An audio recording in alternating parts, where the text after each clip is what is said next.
इस सेशन में हम बात करने वाले हैं यूटी जीएसटी के बारे में।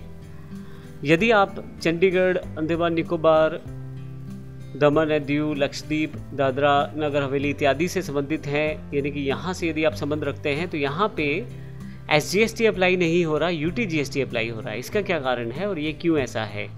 असल में ये स्टेट्स जो हैं यूनियन टेरिटरी हैं, सेंट्रल गवर्नमेंट के अंतर्गत इन पे पूरा का पूरा प्रशासन है। इस कारण से एक अलग टैक्स कैटेगरी को डिफाइन किया गया है, यूटी जीएसटी। यह बिल्कुल एसजीएसटी की तरह ही कार्य करने वाला है और उसी तरह से सारे कार्य इसमें होने वाले हैं। फ़र्क सिर्फ इसमें यही है कि एसजीएसटी की जगह यूटी जीएसटी का प्रयोग किया जाएगा इन पर्टिकुलर स्टेट्स में। हालांकि दिल्ली और पौंडीचेरी भी यूनियन टेरिटरीज़ हैं, परंतु क्योंकि उनके पास अपना इंडिविजुअल लेजिस्लेचर्स है, इसी कारण से वहाँ पे एसजीएसटी अप्लाई किया गया है, ना कि यूटी जीएसटी। इसका अर्थ ये हुआ कि यदि आप चंडीगढ़ से बिलोंग करते हैं तो आप एसजीएसटी नहीं यूटी जीएसटी चार्ज करेंगे, और यदि आप दिल्ली से बिलोंग करते हैं तो आप एसजीएसटी चार्ज करने वाले हैं। यदि हम बात करें यूटी जीएसटी और एसजीएसटी में, अगर हम कम्बिनेशंस को देखें तो थोड़े से डिफरेंट कम्बिनेशन बन चुके हैं। थर्ड पॉइंट में मैं इसको डिस्क्राइब कर देता हूँ। यदि आप एक ही राज्य के अंदर सप्लाई करते हैं तो उस केस में सीजीएसटी और एसजीएसटी चार्ज होता है।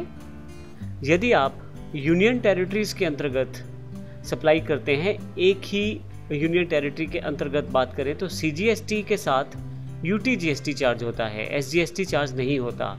तो पहले वाले में जो है वो इंटर स्टेट के अंतर्गत आने के कारण एसजीएसटी चार्ज होगा, परंतु दूसरी में यूनियन टेरिटरी के कारण यूटी जीएसटी चार्ज होगा। सीजीएसटी तो साथ में चार्ज होना ही है।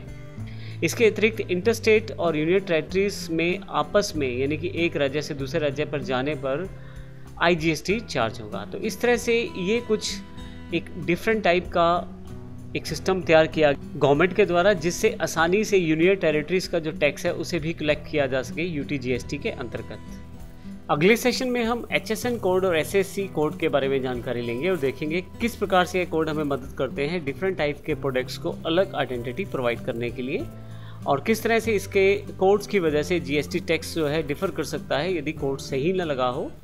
इन सब चीज़ों की जानकारी हम अगले सेशन में लेने वाले हैं। धन्यवाद।